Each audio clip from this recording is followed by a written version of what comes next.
성경에 보면 예수님이 자신의 감정을 드러내시는 일들이 여러 곳이 나옵니다. 어떤 곳에 가서는 굉장히 기뻐하셨고, 어떤 곳에서는 슬퍼하기도 하셨고, 또 어떤 곳에서는 분노하기도 하시고, 이런 일들이 많습니다. 특별히 예수님이 예루살렘 성전에 들어갔을 때는 가장 크게 분노하셨습니다. 왜냐하면 성전은 모든 사람들이 기도하는 집인데 강도의 소굴로 만들었고 돈 바꾸는 세상에 장사하는 곳으로 만들었기 때문에 이것이 우리가 아는 성전 청결 사건입니다. 주님은 전도 사역을 할 때에도 복음을 전할 때에도 주님이 격한 감정을 드러낸 적이 있습니다. 특별히 보면 마태복음 23장에 보면 화 있을진저 이런 말을 무려 7번씩이나 하고 있습니다. 오늘 마태복음 11장에도 보면 화 있을진저 이 말을 계속 반복하는 부분이 나옵니다. 21절을 보면 이렇게 나옵니다. 화 있을진저 고라시나 화 있을진저 벳세다야 이렇게 말하고 있습니다. 주님은 굉장히 자신의 감정을 격하게 드러내고 있습니다. 굉장히 화가 나셨다는 것을 알 수가 있지요. 이것은 이 고라신과 벳세다라는 곳에서 복음을 전했지만 그들이 받아들이지 않았습니다. 권능과 이적을 행했지만 회개하지 않았습니다. 그래서 그들을 향하여 주님이 화 있을진저 이런 얘기를 합니다. 21절 말씀 한번 다시 보십시오. 너희에게 향한 모든 권능을 두로와 시돈에서 행하였더라면 그들이 벌써 베옷을 입고 제에 앉아 회개하였으리라 이렇게 말합니다. 이 고라신과 벳세다를 향하여 주님이 말씀하시는 것을 보게 됩니다. 자, 이들이 아무리 큰 권능을 행해도 복음을 받아들이지 않았습니다. 여러분, 예수님의 사역에 실패했다는 점을 어떻게 이해하십니까? 우리는 예수님은 절대로 실패하지 않으신다 이렇게 생각을 하고 있는 경향이 있어요. 그런데 오늘 여기에서는 예수님의 사역에 철저한 실패한 모습을 보고 있습니다. 엄청난 능력과 이적과 주옥 같은 말씀을 주님이 보여주셨지만 그들이 복음을 받아들이지 않았습니다. 회개하지 않았다는 거죠. 오히려 예수님을 멸시했고 배척했습니다. 그러니 예수님이 얼마나 속이 많이 상했을까 그런 것을 짐작할 수 있지요. 오늘 25절에 보면 그때에 이렇게 말합니다. 그때는 언제입니까? 복음을 받아들이지 않은 그때입니다. 20절과 24절까지에 있는 이야기를 그때에 이렇게 말하고 있습니다. 그런데 예수님이 기도하시면서 태도가 확 바뀌는 게 나옵니다. 오늘 지금 복음을 받아들이지 않는 것을 굉장히 속이 상하고 마음이 괴로운데 기도하면서 뭐라고 이야기하냐면 오늘 25절의 뒷부분을 보시면 지혜롭고 슬기 있는 자에게는 숨기시고 어린아이들에게는 나타내심을 감사하나이다 이런 얘기를 하고 있어요. 자, 주님께서 지금 뭘 하고 있지요? 감사 기도를 하고 있습니다. 이것은 정말 조금 전에 나타냈던 그 격한 감정을 드러내는 건 너무나 대조적인 부분이죠. 분노와 책망을 하신 그때에 하나님을 향해서는 감사의 기도를 드리고 있는 이 모습을 한번 보십시오. 이게 어떻게 받아들여집니까? 분노와 격한 감정을 드러낸 것과 이 감사해 하는 모습은 너무나 대조적인 것을 알 수가 있습니다. 이해할 수 없는 부분이지요. 이것을 우리가 일반적으로 한번 생각해 보자고요. 어떤 신실한 신앙인이 있는데 이분이 갑자기 화를 막 내고 소리를 치더니 돌아서서 하나님께 하나님 감사합니다. 감사 기도를 하는 것을 옆 사람이 지켜봤어요. 그러면 뭐라고 생각할까요? 무슨 생각이 들죠? 아무개 집사님이 조울증이 아닌가, 그런 생각이 충분히 들 수 있는 것이지요. 여러분, 조울증이 뭔지 아세요? 전문 용어로 보면 양극성 장애다, 이렇게 표현합니다. 극과 극을 달리는 기분 장애의 일종이 조울증입니다. 어떨 땐 기분이 너무 들떠가지고 붕 떠있는 조증과 갑자기 마음이 쫙 가라앉아가지고 땅으로 꺼지는 것 같은 우울증의 증세를 보이는 울증이 함께 반복되는 것, 이것이 조울증입니다. 이런 시각에서 보면 예수님의 모습은 마치 비슷하게 보입니다. 혹시 조울증 아니야? 그런 생각이 들 정도로 이해할 수 없습니다. 그렇다면 예수님은 왜 여기서 감사를 했을까 하는 측면이죠. 지금 이 상황은 감사할 지금 시점이 아니잖아요. 분노와 책망을 쏟아낸 다음에 갑자기 감사 기도를 하면 옆에 있는 사람들 얼마나 당황스럽겠어요. 지금 제자들이 옆에 있을 텐데 제자들이 그것을 보면서 뭐라고 생각하겠어요? 그러면 우리가 여기서 왜 예수님이 감사한지를 한번 지켜봐야 됩니다. 어떤 분은 그런 생각할 수 있겠지요. 너무 상심이 커서 자신을 스스로 위로하기 위해서 하는 기도인가, 이렇게 생각할 수도 있는 것이고요. 감정이 격해서 뭔가 주체할 수 없어 나타나는 현상인가, 이래 볼 수도 있는 거죠. 여러분들은 어떻게 보이십니까? 예수님은 함부로 쉽게 우리처럼 감정을 드러내는 그런 분이 아니라는 것을 우리가 알고 있습니다. 모든 것을 감정을 앞세워서 하는 분은 아니에요.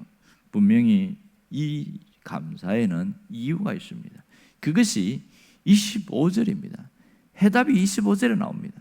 오늘 25절을 보면 이렇게 나오지요. 옳소이다.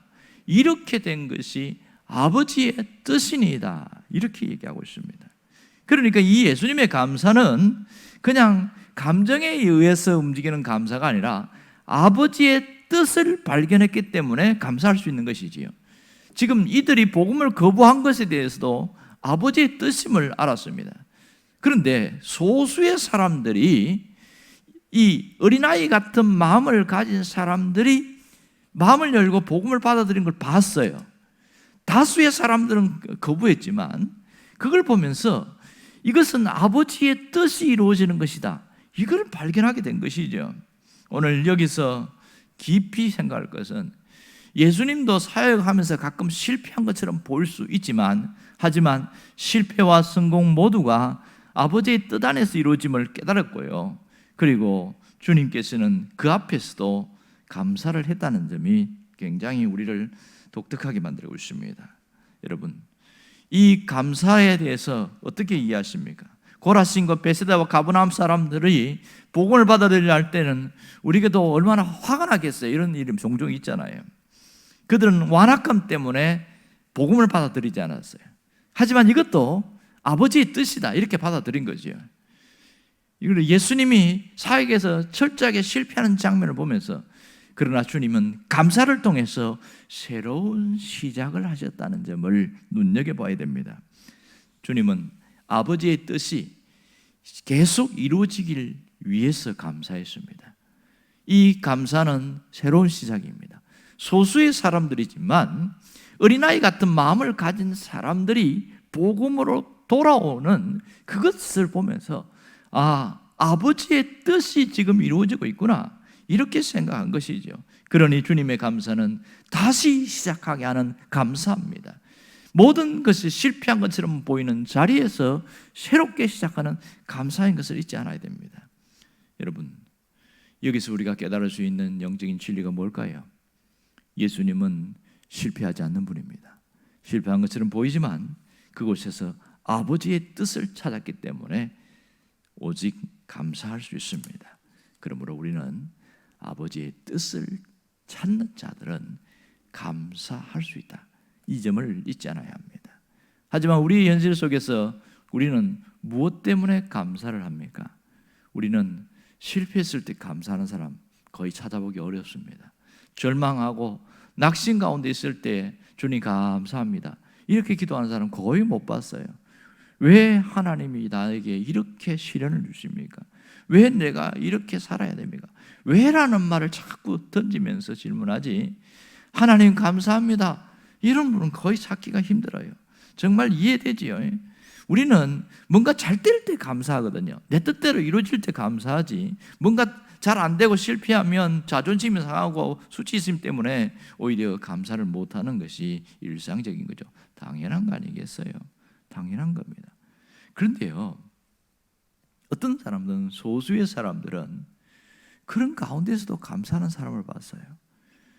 서울에 연동교회라고 있는데 이성희 목사님이 목회하시는데, 이분이 은퇴하기 전에 이런 일이 있었다고 하면서 후배 목사님들에게 얘기를 하는 거예요. 내가 개업하는 수많은 사람들을 보면서 평생 목회하면서 수십 가정을, 혹 수백 가정의 그 사업 현장에 가서 개업 예배를 드린 적이 있는데 특이한 것을 한번 경험했다 이러면서, 어떤 집사님이 사업에 부도가 나가지고 폐업을 하게 됐는데, 목사님, 저희 집에 회사에 와서 그 예배를 좀 드려주세요. 그래서 그렇게 이야기하는 거예요. 무슨 예배예요? 그랬더니 폐업 감사 예배를 드려주세요. 그런 거예요. 참 처음 봤다는 겁니다. 이러는 분은 처음 봤어요. 그래서 나중에 그 사무실 가고 궁금하잖아요. 물어봤어요. 아니 뭐 이렇게 부도가 나가지고 폐업하게 됐는데 어떻게 폐업 감사 예배를 드리려고 생각했습니까? 그랬더니 이분이 뭐라고 그러는지 아세요? 사업을 시작할 때에도 감사 예배 드리고 시작했으니 이 문을 닫던 거, 어쩔 수 없이 문을 닫지만 그래도 내가 하나님 앞에 감사하면서 마무리해야 되겠다, 그런 생각이 들어서 목사님을 초청하게 됐습니다.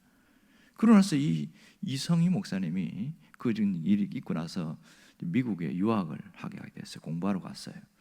그러고 나서 몇 년 후에 돌아왔지요. 그런 다음에 제일 먼저 생각나는 게 그 집사님이 어떻게 지내고 있을까 되게 궁금한 거예요. 수소문에서 알아보니까 구미에 내려와서 다시 구미 공단에서 공장을 시작하게 됐는데, 그래서 규모가 좀 큰 사이즈에서 다시 시작하고 있는 걸 봤다는 겁니다. 그러면서 그 목사님 그런 생각이 들었어요. 폐업 감사 예배를 드린 것도 하나님이 받으셨구나. 그때 감사 예배 드리면서 얼마나 목사님이 가슴 절절하게 하나님 앞에 기도하면서, 주님, 폐업을 했지만 하나님께서 다시 시작할 수 있도록 은혜를 달라고 그런 기도를 했거든요. 기도대로 하나님이 역사하신 것을 보았다, 이런 얘기합니다. 오늘 우리는 예수님의 감사를 배울 수 있어야 됩니다. 예수님이 감사하신 장면을 가만히 지켜봅시다. 공생의 사역 속에 예수님이 주로 감사를 한 장면들이 4종류가 나옵니다. 첫 번째 장면은 우리가 보고 있는 것처럼 실패의 자리에서 하는 감사였어요. 철저하게 실패하고 무너졌는데 주님, 하나님께 감사하는 장면이 있습니다. 두 번째는 주님 앞에 감사한다, 슬픔의 현장에서 감사하고 있었습니다. 이것은 어디에 나오냐면 요한복음 11장에 보면 나사로가 죽었다는 얘기를 듣고 나흘 만에 가잖아요. 갔더니 다 너무 마음이 아픈 거예요. 주님이 정말 눈물을 흘리면서 가슴 아파하는데 무덤까지 가가지고 그 나사로의 무덤 앞에서 눈물을 훔치신 다음에 뭐라고 하냐면 하늘을 향하여 하나님 감사합니다, 감사 기도를 하고 있는 거예요. 여러분, 이 슬픔의 현장에서 감사하는 것을 어떻게 받아들이십니까? 사실 장례식에 가서 불문율이 딱 하나가 있는데 그게 뭐냐? 감사라는 말을 하면 안 됩니다. 장례식 가서 감사합니다 하면 미친 사람 취급받고 이 상주들에게 화를 돋구는 그런 저주의 말과 같거든요. 그런데 예수님이 장례식에 가서 감사 기도를 하는 거예요. 말이 안 되는 거죠. 아버지여, 내 말을 들으신 것을 감사합니다, 이러면서 감사하는데 지켜보면 사람들이 무슨 생각했을까? 여러분, 왜 이 현장에서 주님이 감사한 줄 아세요? 그것은 죽음이 끝이 아니라는 것을 알았기 때문에, 죽음 이후에 부활이 있고 죽음 이후에 영생이 있고 죽음 너머에 하나님이 함께 계시는 것을 알기 때문에 감사하신 거예요. 그러고 난 다음에 한 일이 뭡니까? 나사로야 나오라 하면서 살려내잖아요. 왜 살려낸 줄 아세요? 주님께서는 나사로를 살리심으로써 우리가 죽은 다음에 다시 부활하실 것, 다시 영생할 것을 예표적으로 보여준 사건이었습니다. 슬픔의 자리에서도 감사한 주님의 독특한 모습이 나오죠.